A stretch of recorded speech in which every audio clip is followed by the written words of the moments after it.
হচ্ছে কুরাইশ বংশের লোক। এই আরব দেশে দুটা বংশ ছিল। কটা বংশ?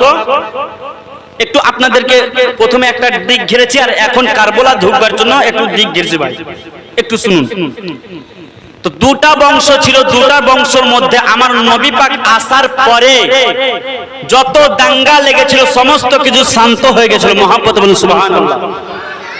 আর হযরতে উমরে ফারুক যাবার পরে, উসমানে গানি শহীদ হওয়ার পরে আবার দাঙ্গা শুরু হলো।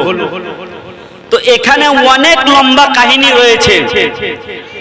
তো উসমানে গানিকে যখন শহীদ করা হলো, তো তারপরে পরে খেলাফত পেল হযরতে আলী শেরে খোদা মাওলা। জোরে বলুন সুবহানাল্লাহ। এবার হযরত আলী কিছুদিন আপনার খেলাফত করার পরে হযরত আলীকে কুফা জামে মসজিদে সেখানে তাকে শহীদ করা হয়েছিল। তাকে শহীদ করার পরে ইমামে হাসান পেল খেলাফত। এই ইমামে হাসান থেকে আপনাদেরকে কিছু জীবনী শোনাবো ইনশাআল্লাহ। এবার ইমামে হাসানে পাক রাদিয়াল্লাহু তাআলা আনহু খেলাফত পাওয়ার পরে, ওই যে বলেছিলাম একটা উমাইয়া বংশের লোক আর একটা হচ্ছে কুরাইশ বংশের। তো উসমানে গানিকে যখন শহীদ করা হলো, তো উমাইয়া বংশের লোক ভাবছে যে ইমামে হযরতে আলী খেলাফত পেল, এর বিচার হলো না। ইমামে হাসান পাক এখন খেলাফত পেল, তবু এর বিচার কেন হচ্ছে না? দুশ্মনেরা কানে ফুসকরি দিল। কার? হযরত আমির মুআবিয়া রাদিয়াল্লাহু তাআলা আনহু, একজন নবীর বিখ্যাত সাহাবী। জোরে বলুন। আপনি দিলেন কত গো? 500 1 2 3 4 5। নারে তাকবীর। আপনি ওই একই সমান নাকি? তো আগে একটু বাড়লেন না মনে হয় নাকি ওই দাদার চাইতে? মানে ইয়ারা কিন্তু যুক্তি করে আসলো হযরত, এদিক থেকে চোয়া আমরা গিয়ে বেশি বেশি করে দিব। সুবহানাল্লাহ। আল্লাহ পাক যেন সকলের মনে আশাকে পূরণ করেন। চেয়েছিলাম 5টা, পেলাম 6টা। সুবহানাল্লাহ, আলহামদুলিল্লাহ। এবার মহব্বত বলতো সুবহানাল্লাহ। হ্যাঁ, তো এই দিকে কানে ফুসকরি দিল। কার? একটু মনোযোগ দিয়ে শুনবেন। হয়তো এইগুলো শুনেছেন কিনা জানি না কোন জীবনী বক্তার মুখে, তবে শুনেন। আমিরে মুআবিয়া কানে কিন্তু ফুসকরি দিল। আর আমিরে মুআবিয়া হচ্ছে উমাইয়া বংশের লোক। তো ফুসকরি যেমনই মানে কানে যে কোনো কথা যখন বললো, তো আমিরে মুআবিয়া ভাবছে কথা তো ঠিকই, এখন পর্যন্ত উসমানে গানিকে যে শহীদ করলো এর কিন্তু বিচার হলো না। তো আমিরে মুআবিয়ার কাছে যখন ইমামে হাসান পাককে ডাকা হলো, তো ইমামে হাসান পাক যখনই যেত, আমিরে মুআবিয়া ইমামে হাসান পাককে দেখে নিজের কুরসি পর্যন্ত ছেড়ে দিত। জোরে বলো। তো আমিরে মুআবিয়াকে জিজ্ঞাসা করা হলো, বলেন হুজুর আপনি হচ্ছেন নবী পাকের সাহাবী, আর ইমাম হাসান পাককে দেখে কেন আপনি চেয়ার ছেড়ে দিচ্ছেন? তো আমিরে মুআবিয়া বলতেছে, শোনো, ইমামে হাসান পাককে দেখলে মনে হয় আমার দয়ার নবী দাঁড়িয়ে দাঁড়িয়ে। জোরে বলো।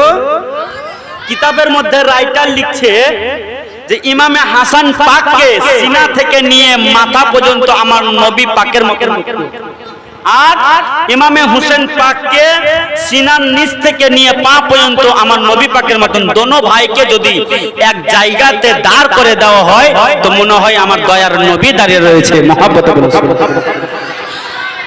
বেরাদার দোস্ত বন্ধুগণ বাবাজি আমার ভাইয়েরা,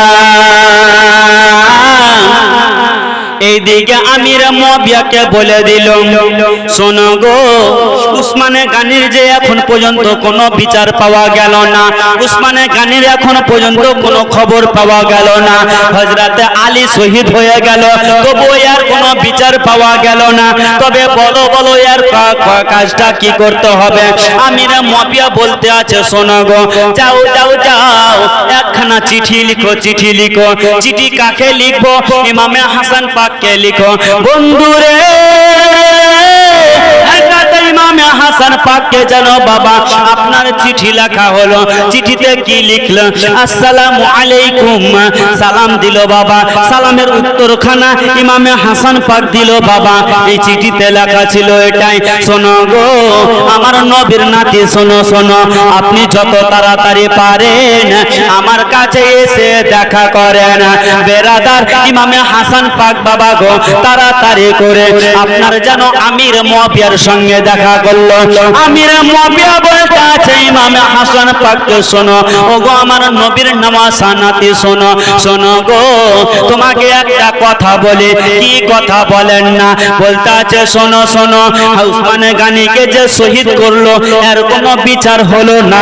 তোমার আব্বা আলী যে থাকলো খেলাফতে এর কোনো বিচার হলো না।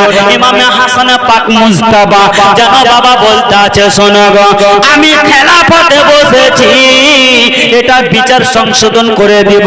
বাবা গো কিছুদিন কেটে গেল। ও গো মা একটু মনোযোগ দিয়ে শুনবেন গো আব্বাজিরা আমার। এবারে যেন বাবা কিছুদিন কেটে গেল। ইমামে হাসান পাক মাত্র 6 মাস খেলাফত করেছিলেন। 6 মাস খেলাফত করার পরে এটার কোনো যেন সাহারা পাওয়া যায় না। এবারে দুশ্মনেরা মনে ভাবলো গো নবীর নিশানি যদি মিটাতে হয় তবে নবীর পাকের পরে পরে নবীর নিশানি হচ্ছে ইমামে হাসান হোসেন, তাদেরকে মিটাতে হবে। আরে তাদেরকে যদি মিটিয়ে দিই তবে ইসলাম আর জিন্দা থাকবে না। কিন্তু বেরাদার ইসলামকে মিটানো এত সহজ নয়। বেরাদার দোস্ত বন্ধুগণ বাবাজি আমার ভাইরা, এই দিকে ইমামে হোসেনের দেখতে আছে গো দিনের পরে দিন যেন দাঙ্গা বেড়ে যাচ্ছে, দিনের পরে দিন যেন হামলা বেড়ে যাচ্ছে। এইদিকে ইমামে হোসেনে পাককে বাবা ইমামে হোসেনে পাক কি করলো বাবা আমিরে মুয়াবিয়ার কাছে গিয়ে হাজির হলো। বলতে আছে ওগো আমার নানার সাহাবা শোনো শোনো, আমি একটা কথা বলতে চাই। আমি যে খেলাফতখানা পেয়েছি এই খেলাফতখানা আমি আপনাকে সঁপে দিব। আপনি কিছুদিন রাজত্বখানা চালান, আর যখন দাঙ্গা যখন ছুটে যাবে আমি কিছু শর্তের উপরে আপনাকে খেলাফতখানা দিয়ে যাচ্ছি।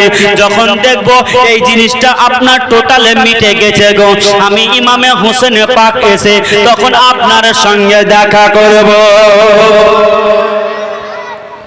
ইমামে হাসানে পাক এই বলে বাবা আমির মুয়াবিয়াকে খেলাফতখানা সঁপে দিয়ে আপনার কুফা শহর থেকে মদিনার দিকে রওনা হয়ে গেল।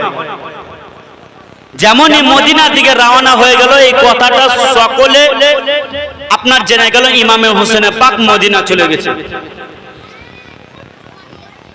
অনেক জীবনী হয়তো করালছেন আপনারা, কিন্তু বলেন তো কারবালার যুদ্ধ কি কারণে হয়েছিল কেউ বলতে পারবেন? আর কার কারণে হয়েছিল যুদ্ধটা, কিসের কারণে ঝামেলা লেগেছিল? অনেকে যদি বলা হয়, অনেকে যদি জিজ্ঞাসা করি তো অনেকে বলবে এর মেন শত্রু হচ্ছে ইয়েজিদ, না কি বলেন? অনেকে বলবে, কিন্তু ইয়েজিদ আসলে এর ভিতরে তখন শত্রু হয়ে দাঁড়ায়নি। কারণ ইয়েজিদের জন্ম হচ্ছে 25 হিজরিতে। কত হিজরিতে? আর খেলাফতখানা পেয়েছে 60 হিজরিতে। আর ইমামে হাসান পাকের ইন্তিকাল হচ্ছে 49 হিজরি।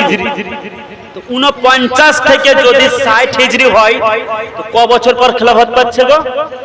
11 বছর নাকি? 11 বছর। তো ইমামে হাসান পাক আমিরে মুয়াবিয়ার ছেলের নাম হচ্ছে ইয়েজিদ। আর ইয়েজিদ নাম অনেক রয়েছে। তখন থেকে ইয়েজিদ নামটা বাতিল হলো যখন থেকে ইয়েজিদ ইমাম হোসেন পাকের সঙ্গে দুশ্মনী করলো, তখন থেকে আজ পর্যন্ত কেউ ইয়েজিদ রাখেনি। কিন্তু আগের নাম অনেক আছে। তো ওই ইয়েজিদ পরেশগার মুত্তাকিন ছিল কখন? যখন তার আব্বা বেঁচে ছিল। কারণ তার আব্বা একজন নবী পাকের সাহাবী। তো তার আব্বা তাকে সব সময় ইমাম হাসান হোসেনের কথা বলতো, নবী পাকের কথা বলতো।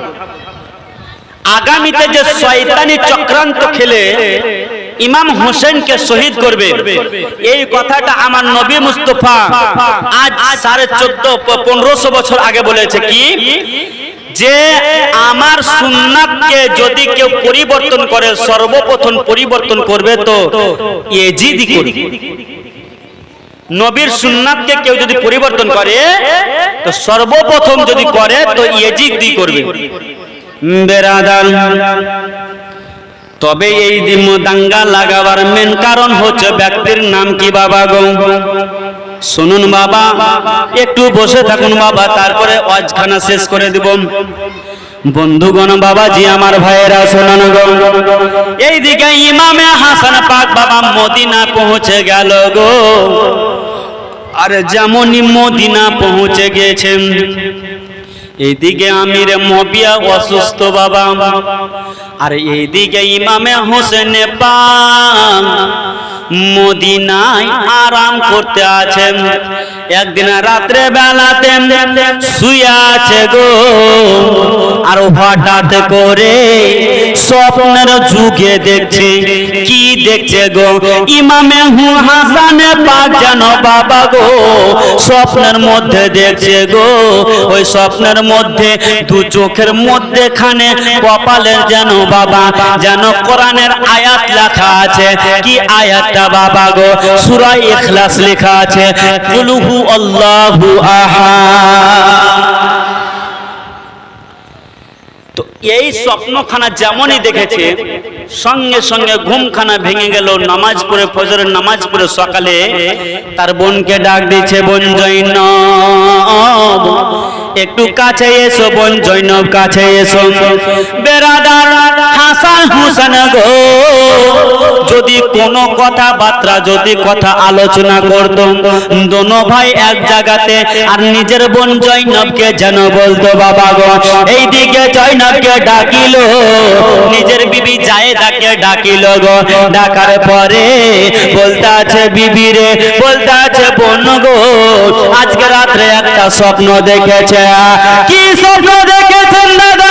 একবার খুলে বলেন না। বলতে আছে বোন শোনো রে, রাত্রে আমি শুয়ে আছি, বোন শুয়ে আছি, আর হঠাৎ করে দুই চোখের মধ্যখানে দেখতে আছে যেন সূরা ইখলাস যেন লেখা আছে, কুল হু আল্লাহু আহাদ লেখা আছে। এই সূরাটার মানে কি হবে? স্বপ্নের ব্যাখ্যা কি হবে? বেরাদার তারা বলেছিল দাদা গো, কপালে যখন কোরআনের আয়াত দেখেছেন তখন দাদা মনে হয় ভালো স্বপ্ন হবে। হ্যাঁ বোন, ভালো স্বপ্ন হবে। তখন স্বপ্ন ব্যাখ্যা করার জন্য একজন লোক ছিল, তার নাম কিতাবের মধ্যে লিখছে সাঈদ ইবনে মুসাইব। তার নাম লিখছে সাঈদ ইবনে মুসাইব। তিনি স্বপ্নের ব্যাখ্যা করতেন ভাই। তো ইমামে হোসেন পাক বলছে বোন চলো তার কাছে, চলো স্বপ্নের ব্যাখ্যাটা করে নেব। যেমনই তার কাছে গিয়েছেন গো, স্বপ্নের কথাটা বললেন। বলছে হুজুর ও গো নবীর নওয়াজা, এই স্বপ্নের ব্যাখ্যা ভালো নয়, ভালো নয়। যদি আপনি এই স্বপ্ন দেখে থাকেন তবে হুজুর গো এই স্বপ্নের ব্যাখ্যা হচ্ছে আলাদা। কোন মানুষ যদি দু ধরনের বা তিন ধরনের যদি স্বপ্ন দেখে তবে তার স্বপ্নের ব্যাখ্যা হবে একদম খুব খারাপের কাছাকাছি। কি স্বপ্ন? বলছে ভালো স্বপ্ন নয়। শুনবেন আপনারা, শুনবেন বেরাদা, দোস্ত বন্ধুগণ, বাবাজি আমার ভাইয়েরা, ওই যেন বলতে আছে শোনো গো, কেউ যদি কোরআনের আয়াত লেখা দেখে গো, কেউ যদি কোরআন শরীফ দেখে গো, কেউ যদি দেখে বাঘের স্বপ্ন দেখে গো, এই মতন তিন ধরনের যদি স্বপ্ন দেখে, ওই ব্যক্তি পৃথিবীর জমিনে বেশি দিন আর বাঁচবে না। যে ব্যক্তি এইগুলো স্বপ্ন দেখবে তারা বেশি দিন বাঁচে না। এই স্বপ্নের ব্যাখ্যা করে দিল ভাই। এবার যেন ইমামে হাসান পাক বলতে আছে বোন আমাকে খাবার দিবে, খুব দেখে শুনে খাবার দিবে। বেরাদার দোস্ত বন্ধুগণ আমার, তো 20 কে দিয়ে দিয়েছিল, কালকে ইনশাআল্লাহ বলবো, আজকে এই পর্যন্ত রাখে নাকি বলেন?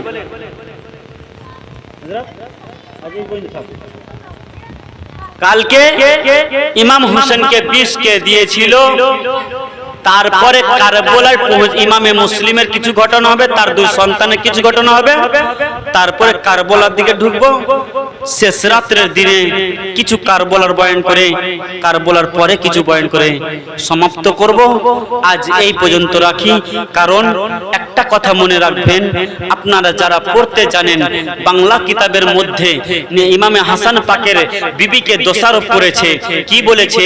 যে আপনারা অনেক জীবনী বক্তার মুখে শুনেছেন, মাইমুনা কুটনি বলে না, যে মাইমুনা কুটনি নাকি বিষ দিয়েছিল। তো এটা সম্পূর্ণ নির্ভুল। কিছু বাংলা রাইটার কিতাব লিখেছে যে জায়েদাকে দিয়ে মাইমুনা কুটনি ইমাম হাসান পাককে মেরেছিল, কিন্তু আপনার খুতবাতে মুহাররমে একখানা কিতাব আছে, ওই কিতাবের মধ্যে আপনার সাফ ভাবে উল্লেখ করা হয়েছে ইমামে হাসান পাক বলছে, আমাকে কে বিষ দিয়েছে একমাত্র আমি বা আমার আল্লাহ ছাড়া কেউ জানে না। জোরে বলুন সুবহানাল্লাহ। ইনশাআল্লাহ কালকে আপনাদেরকে কে বিষ দিল না দিল আপনারা অবশ্যই বুঝতে পারবেন। কালকে তাড়াতাড়ি করে আসবেন। এখান থেকে আমার বক্তব্য ইতি করছি। তবে আমার ভাইরা একটা গজলের রিকোয়েস্ট করেছিল, একবার দরুদে পাক পড়েন, গজলটা পড়ে আমার বক্তব্য এখান থেকে ইতি করব। একবার দরুদে পাক পড়ুন। আল্লাহুম্মা سيدنا مولانا محمد وعلى آل سيدنا وعلى آل سيدنا مولانا আরো আধ ঘন্টা এদের ঘুম চলে আসছে, নিন আসে না, আরো 1 ঘন্টা। এরে বাপ রে, ইয়ারা তো মেরাই ফেলে দেব, মনে হয় ঘুমিয়ে যায়। সুবহানাল্লাহ, একবার জোরে বলুন সুবহানাল্লাহ, আর একটু মহাব্বতে বলুন সুবহানাল্লাহ। এই গজলটা বলবো, দুটো ছন্দ বলবো, তারপরে ট্রেনের স্টেশনে আটকে দেবো, কারণ আগে তাদের কাছ থেকে চার্জ নিব, তারপরে আগে বাড়বো। আমার প্রাণের দয়ার নবী, ও নবী দাও না কেন দেখা,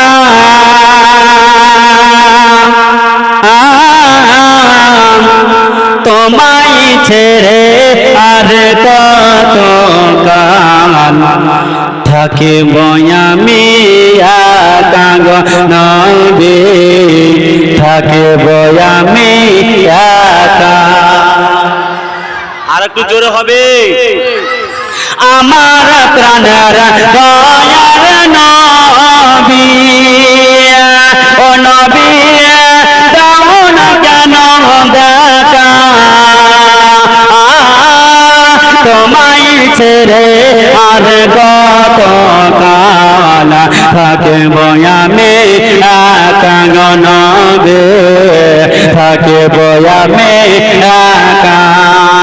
दीवाने से केंदे केंदे आमी हलाम पागल पारा, क्यों जाने ना कांदी केनो आमी कि जे हारा गो नबी, आमी कि जे हारा। একটু নবীর মহব্বতে বলো না। যারা মাকে ভালোবাসেন হাত উঠে বলুন ইয়া রাসূলুল্লাহ। আপনি এদিকে মাকে অনেক ভালোবাসে, আগে বারবার। তবে ভাই 200 করে টাকা লাগবে, 200 করে। একজন ভাই তো হবেন, এই গজলটা পড়বো, একজন হবে না? বলছে মুলবি সাহেব আপনাকে নিয়ে এসেছি কি কারণে, তবে গাজাল শোনাতে গেলে টাকা নেবেন নাকি, ওভারটেক করতে গেলে তো হবে। আমার প্রাণের দয়ার নবী, ও নবী দাও না কেন দেখা, তোমায় ছেড়ে আর কত থাকে বয়ামে একা গনাবে থাকে বয়ামে একা সোনরে আকাশ সোনরে বাতাস হারা নাম মর নবী জীবনে দেখিব একবার তোমার নূরের ছবি গনবে তোমার নূরের ছবি বাসে যদি না পাহারা যায় ওগো বেলাল ভালোবাসা মরুর বুকে কাটিয়ে কি যায় আমার ভাঙা প্রাণ গনবে আমার ভাঙা প্রাণে ও গোলাপ হয়ে ফুটিলে তুমি ও নবী কুরাইশের বংশে আর সূরজ হয়ে রইলে গো নবী আমার ভাঙা প্রাণ গনবে আমার ভাঙা প্রাণে গোলাপ হয়ে ফুটিলে তুমি ও নবী কুরাইশের বংশে আর সূরজ হয়ে রইলে গো নবী আমার ভাঙা প্রাণ গো নবী আমার ভাঙা প্রাণে আমার ভাঙা প্রাণ গো নবী আমার ভাঙা প্রাণে যাই হোক বাবজি আমার গজল শোনালাম ইনশাআল্লাহ আজকার পাচ্ছি না কালকে ইনশাআল্লাহ অবশ্যই শোনাবো কারণ ফোনে 12টা বেজেই গেল ক্যাম ট্যাম করতে 12টা বেজে যাবে দোয়া করতে গজল অনেক রয়েছে গজলের বস্তা নিয়ে এসেছি ভোজপুরি গজল শুনেছেন শুনেছেন শোনাবো না আজকে ধার রাখবো কারণ ধার যদি না রাখি ভাই কালকে আসবে না সবই শুনিয়ে দেবো তো कैसे पहनो रे बनवा मोर लहिया न छोड़ल जाए के आगे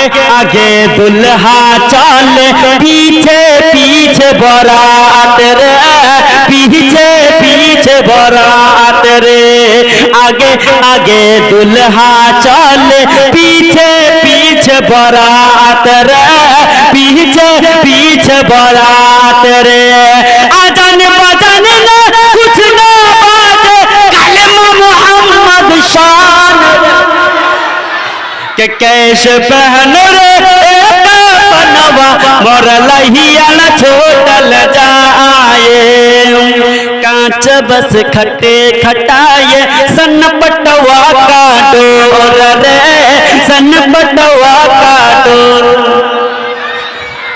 राजी सुनते हाँ সবই তো রাজি সুবহানাল্লাহ খুব সুন্দর সুন্দর গজল আপনাদের সম্মুখে পেশ করব তবে আপনারা আসেন ইংরেজি গজলও শোনাবো আপনাদের কাছে শুনেছেন ইংরেজি গজল ইংরেজি গজল শুনেননি ইংরেজি গজলও শোনাবো তবে বেরাদার দোস্ত বন্ধুগণ আমার গজলের বস্তা নিয়ে এসেছি টাইম যদি পাই তাহলে বলবো খুব সুন্দর সুন্দর গজল এই ঝলক